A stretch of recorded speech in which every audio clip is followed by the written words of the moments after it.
everyone, how are you all?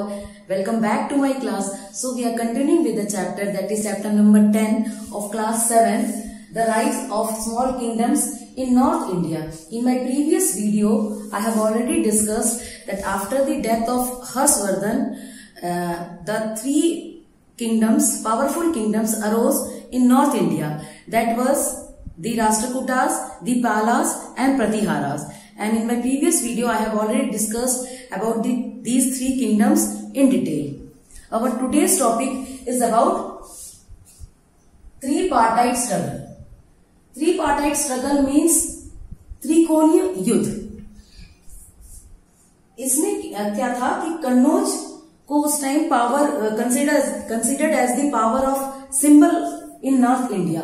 North India में कन्नौज को power of symbol कहा गया था. और इसी कारण जो थ्री किंगडम्स थे, राष्ट्रकूटास, पालास और प्रतिहारास, आपस में continuous engage in A struggle. वो आपस में कंटिन्यूस लड़ाइयां करते रहते थे ताकि वो कन्नौज को कैप्चर कर पाए. तो इसी के लिए कहा गया है ट्रिपार्टाइट स्ट्रगल का मीन्स ये जो तीनों किंगडम्स, राष्ट्रकूटास, दी पालास और प्रतिहारास, स्ट्रगल फॉर सुप्रीमेसी, ये आपस में लड़ाइयां करते थे कि I am the supreme one.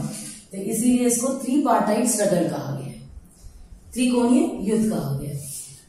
अब कंटिन्यूस इनमें जो लड़ाइयां होती थी थ्री किंगडम्स में, इसने वीक कर दिया and finally led to decline of three great powers. और बाद में क्या हुआ, ये जो तीन पावरफुल किंगडम्स थे, धीरे धीरे इनका पतन होना शुरू हो गया. एंड फिर से इनका empire again disintegrated, again divided into small kingdoms. फिर से ये स्मॉल किंगडम्स में बढ़ गया within a period of 100 years. 100 years के बीच में फिर से ये स्मॉल किंगडम्स में बढ़ गया.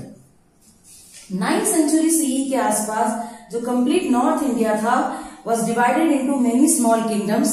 छोटे छोटे किंगडम्स में बढ़ गया था एंड ऑलमोस्ट ये थ्री किंगडम्स का पावर ऑलमोस्ट खत्म हो चुका था नॉर्थ इंडिया. और इसी 10th सेंचुरी सीई में ये three important changes took place in medieval India. Medieval India में तीन इंपॉर्टेंट चेंजेस है. क्या उनके डिक्लाइन के बाद, राष्ट्रकूटास, पालास और प्रतिहारास के डिक्लाइन के बाद थ्री चेंजेस आए. Main changes, three important changes आए कि नॉर्थ इंडिया किसके कांटेक्ट में आ गया, अब वेस्टर्न और सेंट्रल एशिया के कांटेक्ट में आ गया. बहुत सारे kingdoms under the rule of Rajput. इनमें से जो बहुत सारे किंगडम्स थे वो राजपूत के अंडर में आ गए. और कंटिन्यूस वार्स के कारण इनमें पॉलिटिकल इंस्टेबिलिटी आ गई. दैट मीन्स पॉलिटिकल अस्थिरता आ गई, जो मेन कॉज था of the beginning of Turkish invasions in north India. आपस में ये लड़ते रहते थे, पॉलिटिकल अस्थिरता आ गई. और एक मेन कारण था जिसके कारण तुर्किश लोग बार बार नॉर्थ इंडिया में आक्रमण किया करते थे.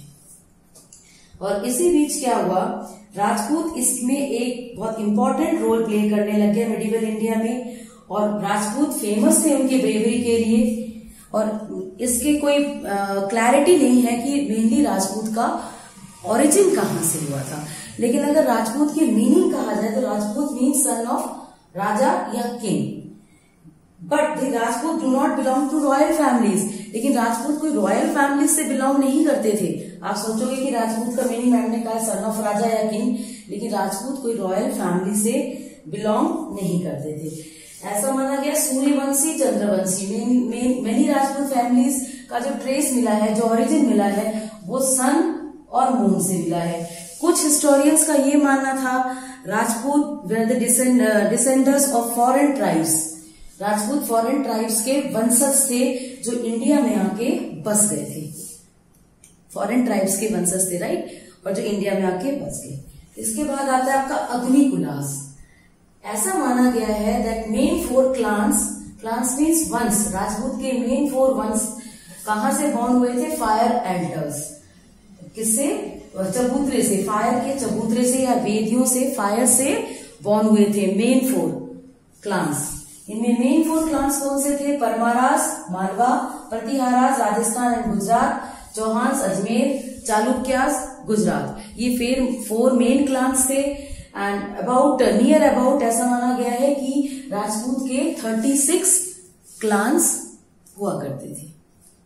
Now about the Chauhan dynasty. Chauhan plays a very prestigious position among all the Rajput clans. Chauhan को बहुत प्रेस्टिजियस पोजीशन मिली हुई थी सारे राजपूत वंशों में से।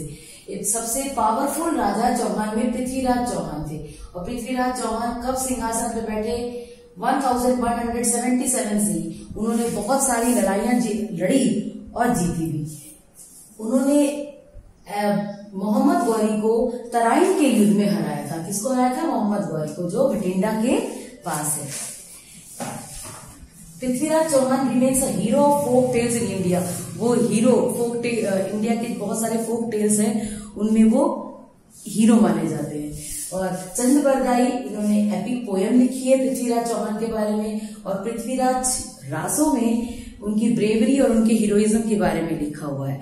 एक छोटा सा हीरोइज्म और उनकी ब्रेवरी के बारे में आपके डू यू नो में भी लिखा हुआ है आपके बुक में, जिसमें देखिए यहाँ पे जिसमें लिखा हुआ है जयचंद, जो कि कन्नौज के राजा थे, उन्होंने एक स्वयंवर रखा था अपनी बेटी के लिए, संयुक्ता के लिए, और उनमें उन्होंने सारे राजकुमारों को इनवाइट किया था। और डोर कीपर की जगह उन्होंने एक स्टैचू रखा जो कि पृथ्वीराज चौहान का था, और वहां पे क्यों? पृथ्वीराज चौहान को इंसल्ट करने के लिए डोर कीपर की जगह उनकी स्टैचू रखी। और संयुक्ता ने क्या किया? सारे जो राजकुमार आए थे उनमें से किसी पे भी वरमाला नहीं डाला, और वहां पे जो डोर कीपर की जगह जो स्टैचू खड़ी थी पृथ्वीराज चौहान की, और वहां पे उस स्टैचू पे उन्होंने वरमाला डाल दिया। जब तक कि सारे कोर्टियर्स कुछ समझ पाते कि क्या हो रहा है, तब तक पृथ्वीराज चौहान जो कि कहीं छिपे हुए थे, वो अचानक आए, कूद के आए और राजकुमारी संयुक्ता को भरी सभा से उठा के लेके भाग गए। तो ये उनकी एक हीरोइज्म और ब्रेवरी के बारे में बताया गया है। और इसी के साथ साथ ये आपस में, ये अपनी सुप्रीमेसी के लिए ये आपस में जो राजपूत से आपस में लड़ाइयां करते रहते थे, जिसके कारण उनमें एकता नहीं रही और दुश्मनी हो गई और एकता नहीं रही। और इसी कारण जो मुस्लिम्स लोगों ने इंडिया में आक्रमण करना शुरू कर दिया, और राजपूत आपस में फिर हाथ नहीं मिला पाए एंड डिफेंड इंडिया फ्रॉम अरब इन्वेशंस, और जिसके कारण उनमें डिसयूनिटी हो गई थी, आपस में दुश्मनी हो गई थी, तो वो दोबारा हाथ नहीं मिला पाए और इंडिया को बचा नहीं पाए, अरब के आक्रमण से इंडिया को बचा नहीं पाए। This all about tripartite struggle, Rajput and Chauhan dynasty. And in my next video, I am going to discuss about the governance in North India. Thank you for watching my video, and don't forget to give your feedback in the comment box. And if you like this video, don't forget to give like. So meet you in my next video. Till then, bye everyone.